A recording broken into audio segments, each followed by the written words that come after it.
and idol of a generation. But on December 8th, members of that generation sang John's words in mourning a few yards from where he died.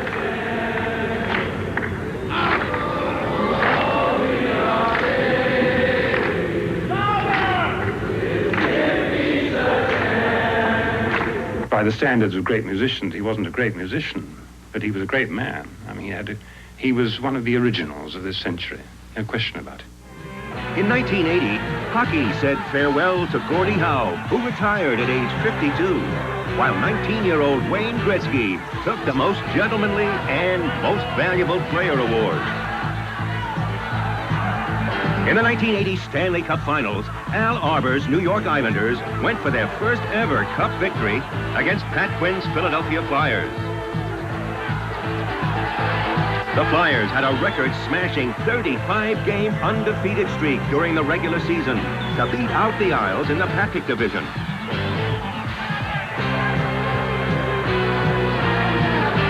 But that was all ancient history.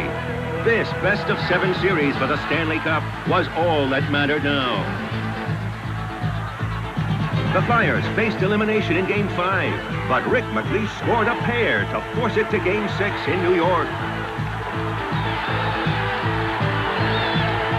An Islander win would mean the first Cup victory for any New York club since 1940. The team swapped goals for 3 periods. The Isles took the lead twice, but each time the Flyers tied it up. The weary squads battled to a 4-4 tie at the end of regulation. Now, sudden death. The Flyers were fighting for life. The Islanders trying to end 40 years of frustration for New York hockey fans. And Bob Nystrom did it.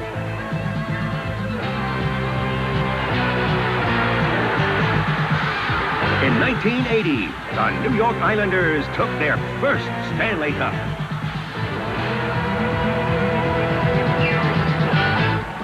Super Bowl XIV. The Rams had a short trip to Pasadena, but the Pittsburgh Steelers would make it a long ride home for L.A.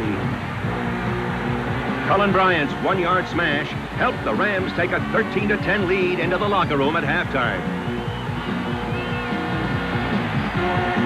But in the second half, no more smiles for L.A. Terry Bradshaw drops back to pass, looking for 6. And Lynn Swann goes up and gets it.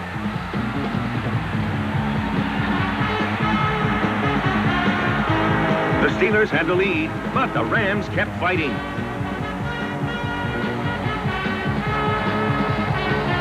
Finally, in the fourth quarter, Franco Harris powered over with the clincher.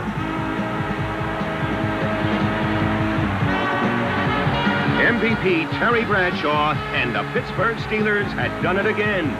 Super Bowl champions for the 2nd straight year. In the 1960s, at the University of Southern California, John McKay developed a succession of great running backs, a tradition Coach John Robinson continued into the 1980s. Back in 1965, Mike Garrett became SC's first Heisman Trophy winner. In 1968, O.J. Simpson turned on the juice and turned in a Heisman-winning year. Anthony Davis starred in the early 70s, and Charles White took the Heisman in 79. Marcus Allen had a great year in 80, but didn't pick up his Heisman until 1981. Which future NFL great from South Carolina stole the Heisman spotlight from USC in 1980? Sixers and Lakers are tied at 2 games apiece.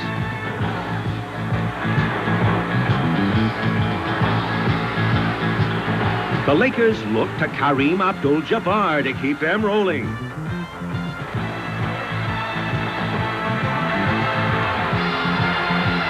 Sixer coach Billy Cunningham could find nothing to stop Abdul-Jabbar.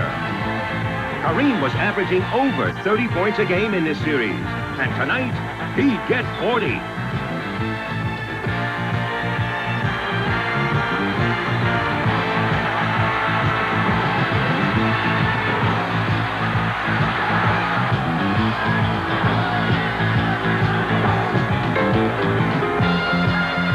Sixers couldn't stop Kareem, but a hard landing and a twisted ankle could.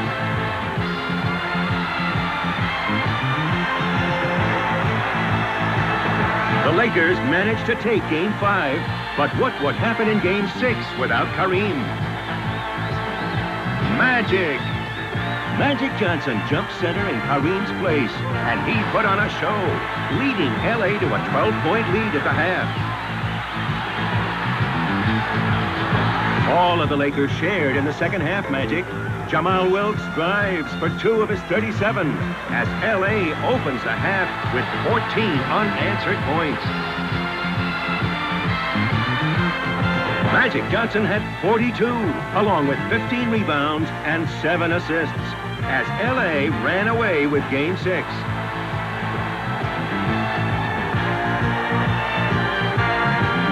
The Lakers were NBA champs, and Magic was the MVP. The 1980 U.S. Open at Baltusrol, New Jersey. Jack Nicklaus and Isao Aoki dueled right down to the final hole. Aoki kept up the pressure with shots like this one. He was on target to break Jack's tournament record.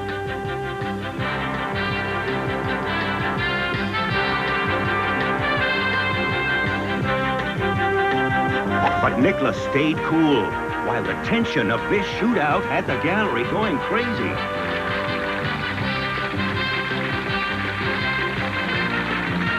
Aoki saw his record-breaking 274 bested by the best. Jack Nicklaus, mired in a slump since 1978, written off by many experts, finished with a 272. At age 40, life began again for golfing's greatest champ, Jack Nicklaus.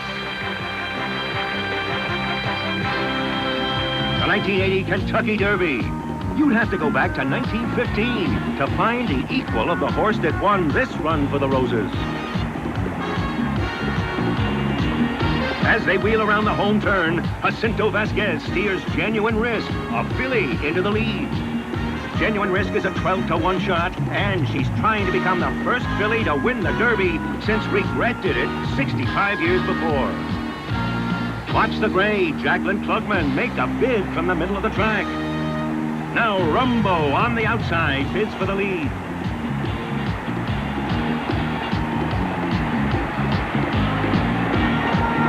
Rumbo takes second, but at the wire, it's Genuine Risk. In 1980, Jacinto Vasquez rides Genuine Risk to victory in one of the fastest times in 20 years. Genuine Risk, only the second filly ever to win the Run for the Roses. Hollywood's master of suspense. Hitchcock's legend had grown up with that of his stars, like Cary Grant and Ingrid Bergman, co-stars of Notorious. James Stewart and Thelma Ritter in Rear Window, and Anthony Perkins in that horrifying tale, Psycho. A real-life horror of 1980 was the devastating fire that swept through the MGM Grand Hotel in Las Vegas, one of the worst hotel fires in American history. It began as a small, smoldering blaze in a ground-floor restaurant, but smoke and toxic fumes soon spread upward throughout the building's 26 floors. 84 people died in the blaze, and hundreds more were injured. It was one of 1980's darkest days. In 1980, the presence of Soviet troops in Afghanistan would lead to a U.S. withdrawal from the Moscow Olympics. If the Soviets do not withdraw their troops immediately from Afghanistan within a month, I would not support the sending of an American team to the Olympics. America's athletes were caught in the middle. Very disappointed because the Olympics in Moscow is something I've dreamed about since I was a small child. But I see the importance that our country should stand strong, and the President Carter should stand strong and show them that we mean business. Personally, I think we should go to Moscow. And if there's any boycotting to be done, I feel that we should boycott the opening and closing ceremonies and the award ceremonies. America's Olympians rallied behind the president at a White House ceremony. I know that some Olympic athletes disagree with the decision not to compete You have disagreed with grace and with dignity, and I believe with credit to yourselves, that you have done more to uphold the Olympic ideal than any other group of athletes in our history. Only a few other nations followed our lead and stayed home, though many countries did refuse to display their national flags at any Olympic ceremonies. Russia and East Germany were the big team winners, while outstanding individual performances were turned in by Britain's Steve Ovett in the 800-meter run, and by Ovett's countryman, Daley Thompson, the decathlon champ. Many Ali fans wished Muhammad had stayed home in 1980. In our telephone conversation today, Larry Holmes agrees to meet Muhammad Ali for a WBC-sanctioned heavyweight title fight. I'm training now. My whole camp in Deer Lake, got all my young fighters. I'm running nobody over 25.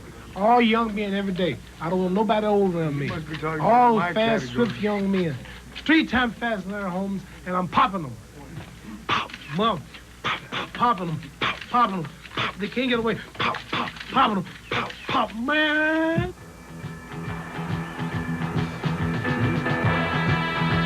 The 38-year-old Ali could still entertain, but could he fight the swift young champ, Larry Holmes? Some feared that Ali would be hurt, but all hoped to witness one last glimmer of Ali's greatness. But Ali could do nothing against the champ. In the ninth, Holmes rocked Ali with brutal combinations.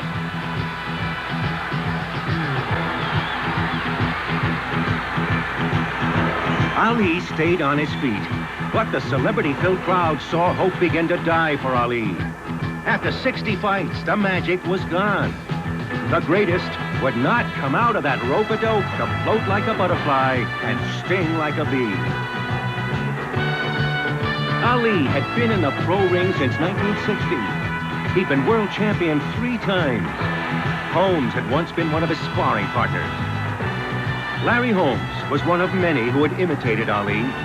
Now he would be one of the few to defeat him. Ali took Holmes' punches as he'd taken Liston's in 64, Foreman's in 74, Frazier's in 3 epic encounters. But now, Ali had nothing left to dish out.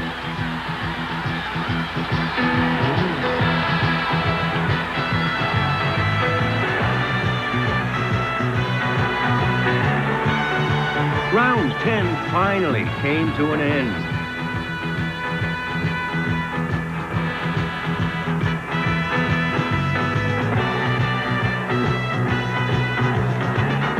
Ali's longtime trainer and friend, Angelo Dundee, threw in the towel.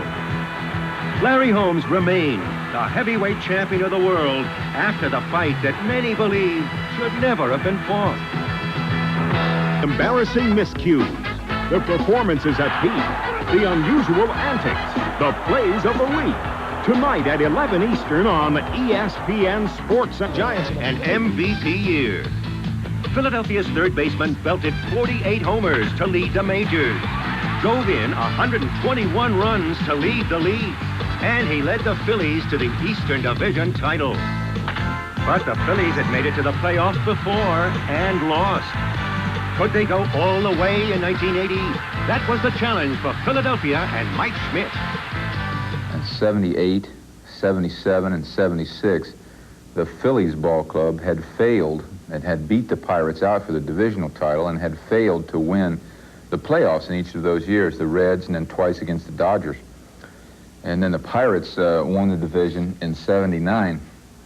And we had regressed a little bit as a team at that point. In a sense, that might have been good because we had gone to the divisional playoffs, the LCS, 3 straight years and failed. And maybe we needed to, maybe what happened was good for the Phillies because we got to back off, you know, get away from it, let another team play in it, as opposed to being put into that playoff position with a potential 4th straight defeat in the LCS. So we went to spring training, and we got leadership of Pete Rose. Pete is one of the greatest pressure players and pressure leaders, a guy that you want to have in your foxhole when the pressure's on, a guy that you want to have on your team when you need to win, when you got to have a guy that you know can walk up to home plate and get on base. He can create something for you, a guy that you know is intimidating to the opposition.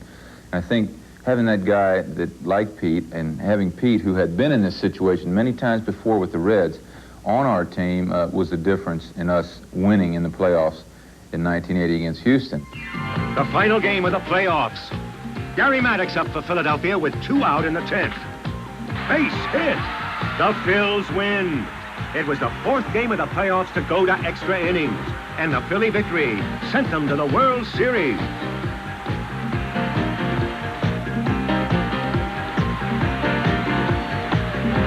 Those extra inning games had worn out the Phillies pitching staff, but manager Dallas Green knew he could count on relief ace Tug McGraw when the going got tough.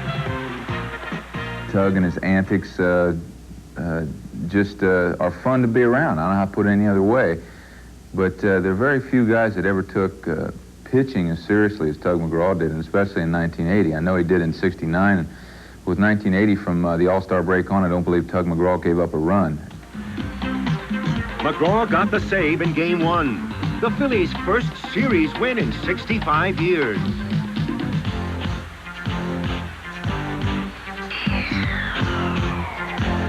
In Game 2, with the score tied in the 8th, Mike Schmidt would face Casey's relief ace, Dan Quisenberry.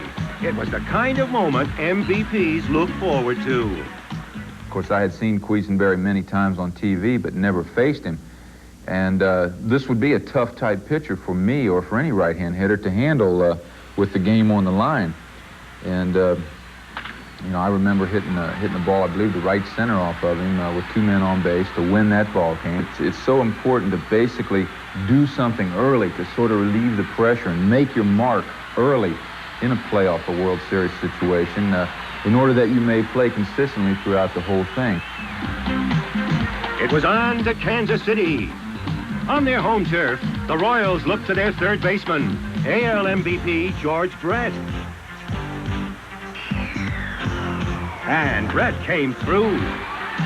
The Royals took games 3 and 4 to even the series. In a losing cause, Mike Schmidt came through with some big hits of his own.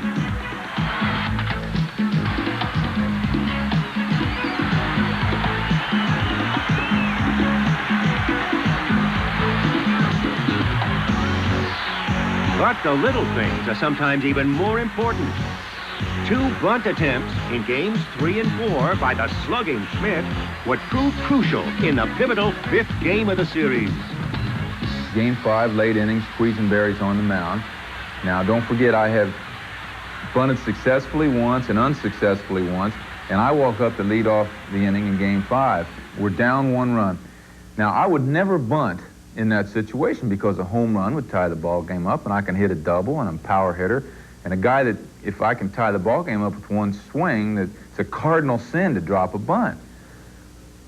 So that bunt was not on my mind at all. Yet what I had done in the 2 previous ball games had created something for me. They brought George Brett in, and I hit a hard ground ball about just out of his reach to his left that he probably would have caught if he would have been playing normal depth. But the fact that I bunted those 2 times created that single. And of course, Del Unser hit a ball over the first base bag for a double, scored me, and somehow he got to third. Keith Moreland drove him in, and we went on to win that 5th game, which was the key game.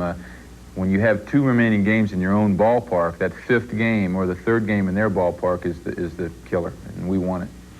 1 victory away from a world championship, the Phils went with 3-time Cy Young winner Steve Carlton in Game 6. Lefty held KC to just 1 run.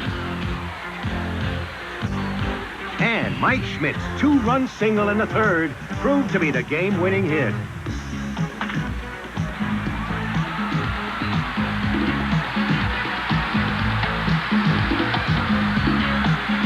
With the hard work out of the way, Mike could think back to a conversation he and Tug McGraw had had before the game. And I'll never forget when Tug picked me up in the station wagon going to the ballpark, and I described to him how it seemed to me in the World Series in the final game every year. One year it was Will McEnany from in the Boston series with the Reds. I remember him on the cover of Sports Illustrated jumping up, and then it was Tekulve in '70. And I said, Tug, I know you're going to be out there tonight when this thing ends, but when that last out, man, wait on me, because I want to get in there and I want to get in that picture, you know? They always have that stopper on the mound with his arms up after he strikes out the final hit. We were saying it in jest and kidding. It turns out in that ball game that Tug's out there. We have the lead. Tug strikes out Willie Wilson to end it all. And it was like a story, just like a storybook ending. Strikes him out, turns and looks at me like, just like we said, and I went sprinting in there and dove on him.